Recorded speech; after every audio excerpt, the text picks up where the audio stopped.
Hey everyone, Pastor Travis here, and I wanted to share an update with you regarding the new mandate that the state of Minnesota has put out regarding public gatherings. You might be aware that both in Clay County and in Cass County, our confirmed COVID cases are high. They're very high. In fact, Minnesota and North Dakota are both hot spots for the coronavirus right now.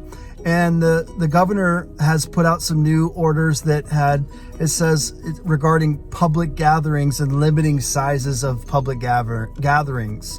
And I just wanted to share directly about some information that we heard from the Department of Public Safety, the Minnesota Department of Health, specifically the director, John Harrington. One of our mentoring churches, Substance Church in Minneapolis, has direct access to John Harrington. And they had a conversation recently, just this week, about public gatherings in churches. And the mandate in the state of Minnesota does not affect church gatherings. So the same stipulation of making sure that we can have gatherings for 250 or less is still okay. We are still cleared to have public gatherings. And we heard directly from John Harrington that churches have not been the reason why COVID is spreading. Most of the spreading has been happening in bars, restaurants, not at weddings, but at wedding gatherings afterwards, wedding parties, things like that. So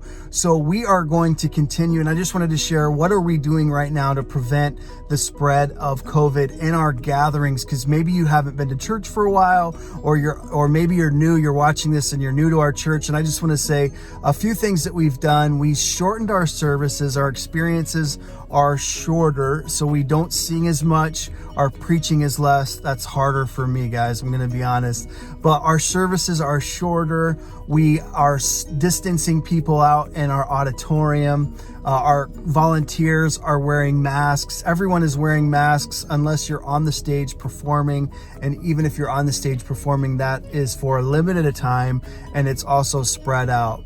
We also are making sure that our areas are clean, that we are doing the best that we can to have a contactless service. So no coffees being served right now.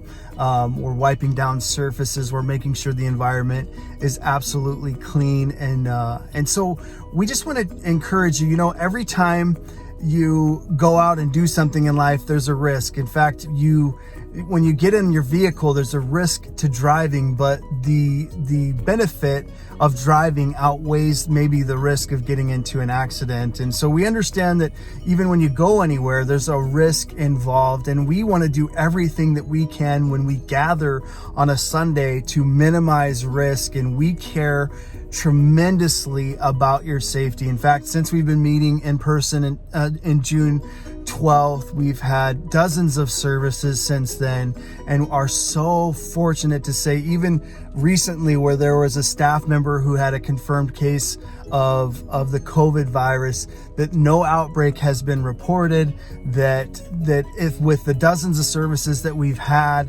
that there's been no spread of COVID in our services. And one thing that I can say, why is that happening?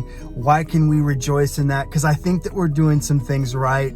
We're taking your safety right. And yes, there's a risk, but we want to minimize any risk possible, so that we can gather together, that we can lift up the name of Jesus, that we can pray for our city, that we can pray for each other, that we can worship together, and that we can believe God to give us everything that we need to endure this season, also to thrive in this season, and to prepare for what's next. So I hope to see you at church on Sunday. We will be having services 9:30 and 11 o'clock. We hope to see you and your family. We're praying for you. We are better together. We're stronger together. We're going to get through this, and Jesus is enough. I hope to see you Sunday.